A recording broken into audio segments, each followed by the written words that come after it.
महीने भर के अंतराल पर राम से जुड़े दो महत्वपूर्ण त्योहार सामने हैं। अक्टूबर के शुरुआत में 5 अक्टूबर को विजयादशमी दशहरा, नवंबर के आखिरी में 28 नवंबर को विवाह पंचमी राम जानकी विवाह। लोकगीत संगीत की दुनिया में जाए तो युद्ध रथ या विजयी राम की बजाय आम समाज विवाह पंचमी वाले पहुना राम पर पीढ़ियों से फिदा मिलेगा। पर अगर पॉपुलर फ्रेम में बांधकर राम को जानने की कोशिश करेंगे तो दशहरा और दिवाली वाले राम विवाह पंचमी वाले राम को बहुत पीछे छूटते नजर आएंगे। निराला विदेशिया की बिहार के पहुनवा राघव की कहानी आउटलुक के राम विशेषांक से है। बात विगत साल की है। दिल्ली के एक अखबार से फोन आया इस सवाल के साथ कि दिवाली पर कुछ बिहारी गीतों के बोल बताएं। बिहारी या पुरबिया गीतों में तो राम पर गीतों की भरमार है, पर गूगल पर सर्च करने पर दिवाली से जुड़े पारंपरिक या पुराने गीत कम मिलते हैं। यह सवाल अनायास आया था। इस विषय पर कभी बहुत ध्यान नहीं गया था। पड़ताल करने की कोशिश की, कुछ जानकारों से बातचीत हुई, अन्य माध्यमों से भी जानने की कोशिश रही। मालूम चला युद्धरत राम और युद्ध के बाद विजयी राम में पारंपरिक लोक की दुनिया ने ज्यादा रुचि नहीं दिखाई थी। खासकर पुरबिया इलाके के लोकगीतों में तो यह साफ दिखता है।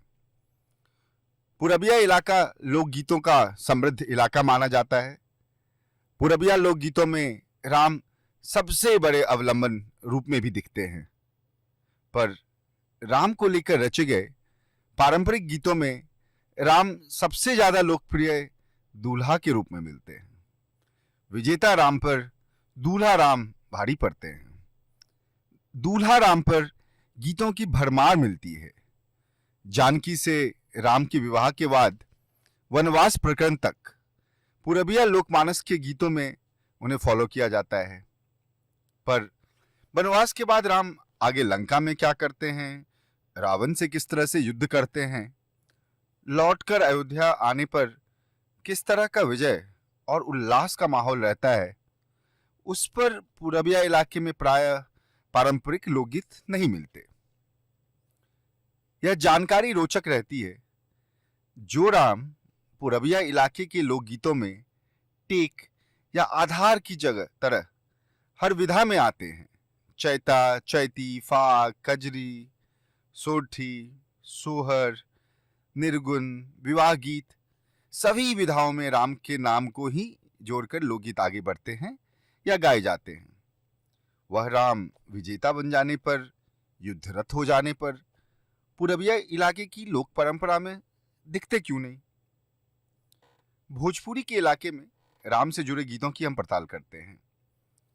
राम के जनक दरबार में पहुंचने से लेकर उनके धनुष तोड़ने, विवाह करने, सीता से प्रेम करने, सीता को विदाई कर अयोध्या लाने, अयोध्या से वनवास और वनवास के दौरान होने वाली परेशानियों के गीत हर विधा में मिल जाते हैं। गीतों की विशाल दुनिया सामने खुलती है। राम के विवाह में जैसे देशज तरीके से गारी गीत गाने का चलन रहा है, वैसे पारंपरिक गीत राम से जुड़े मिलते हैं। एक गीत तो आज भी भोजपुरी में मशहूर है, जब महिलाएं विवाह के समय गारी गीत के रूप में गाती हैं। राजा दशरथ के 3 सैरनिया, सभी के सभी खिलाड़ी जी, धर्म कर्म कैसे बाचत होइए, परी जब बरिसर दिन पर पारी जी। भोजपुरी में राम इतने तक नहीं सिमटते। आधुनिक काल में भोजपुरी में गीत लिखने वाले एक से एक कवि और गीतकार सामने आते हैं। बक्सर में एक संत कवि होते हैं जो मामा जी के नाम से मशहूर होते हैं। वह सीता को अपनी बहन मानकर गीत रचना शुरू करते हैं। इलाके के लोग राम को बहनोई मान लेते हैं। मामा जी ने अपना जीवन ही राम और जानकी के विवाह गीतों को रचने और गाने में खपा दिया। उसी तरह के एक और गीतकार होते हैं प्रताप चंद्र सिन्हा। उनके 2 गीत आज लगभग हर प्रवचन के मंच पर प्रवचनी गाते हैं। अनेक गायक कलाकार भी। अजू मिथिला नगरिया निहाल सखिया और दूसरा गीत ए पहुना यही मिथिले में रहूना बिहार के रसूल मियाँ होते हैं, जो अनूठे राम भक्त कवि होते हैं। वह राम का सेहरा गीत लिखते हैं, राम के विवाह पर सेहरा गीत। ऐसे ही एक अनूठे कवि मास्टर अजीज होते हैं, बिहार के ही। वह तो राम कथा और राम कीर्तन करने लगते हैं गांव गांव में। भोजपुरी के नामी गीतकार महेंद्र मिश्र राम की दुनिया में रचते हैं तो राम को लेकर अपूर्ण रामायण लिखना शुरू करते हैं। अपने जीवन में पूरा नहीं कर पाते। इसी तरह बिहार की मशहूर लोक गायिका विंध्यवासिनी देवी लोक रामायण लिखना शुरू करती हैं, राम पर लोकगीत को केंद्र में रखकर। वह प्रकाशित नहीं हो पाता। राम को लेकर यह दीवानगी भोजपुरी भाषा और बिहार के मगध के इलाके में खूब मिलती है, पर इस दीवानगी में भी राम में रुचि वनवास के बाद आकर रुक जाती है। इस सवाल को हम लोक अध्येता प्रोफेसर रामनारायण तिवारी के पास रखते हैं। वह कहते हैं, लोकगीत कभी भी देवताओं के देवत्व, चमत्कार या ताकतवर हो जाने वाले पक्ष में रुचि नहीं लेते। आम जन देवताओं को अपना बनाकर उन्हें देवत्व की परिधि से निकालकर मनुष्यत्व की परिधि में लाकर ही मान देते हैं, पूछते हैं। इस संदर्भ में रामनारायण तिवारी अनेक भक्ति गीतों का उदाहरण देते हैं और कहते हैं कि युद्धरथ या विजयी राम में पारंपरिक लोकगीतों का ना होना आश्चर्य की बात नहीं, क्योंकि राम जब तक बालक रहते हैं, पहुना बनते हैं, तब तक अपना जैसे लगते हैं। कहीं उनकी वीरता या बलता या देवता होने की बात नहीं आती। जैसे ही उनका साहस, पराक्रम, उनकी वीरता का अध्याय सामने आता है, आमजन को देवता लगने लगते हैं और देवताओं के देवत्व पर पारंपरिक लोकगीत नहीं रचे जाते। इस सवाल को हम आगे मिथिला के इलाके में बढ़ाते हैं।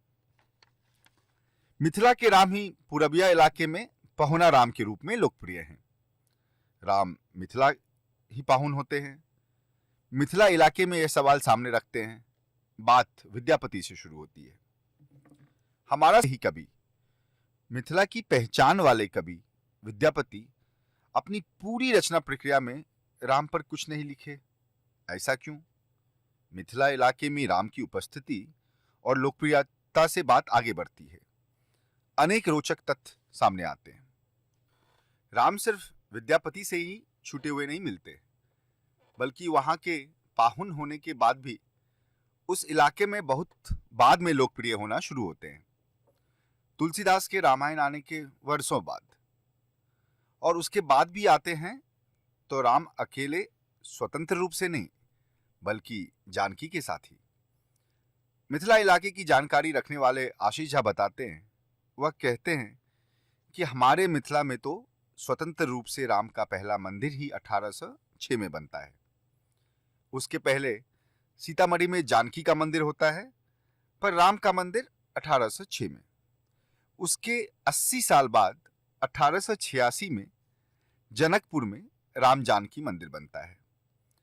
और इन सब के 4 साल बाद चंदा झा मिथिला रामायण लेके आते हैं, जिसके माध्यम से राम मिथिला के इलाके में घर घर पहुंचना शुरू होते हैं।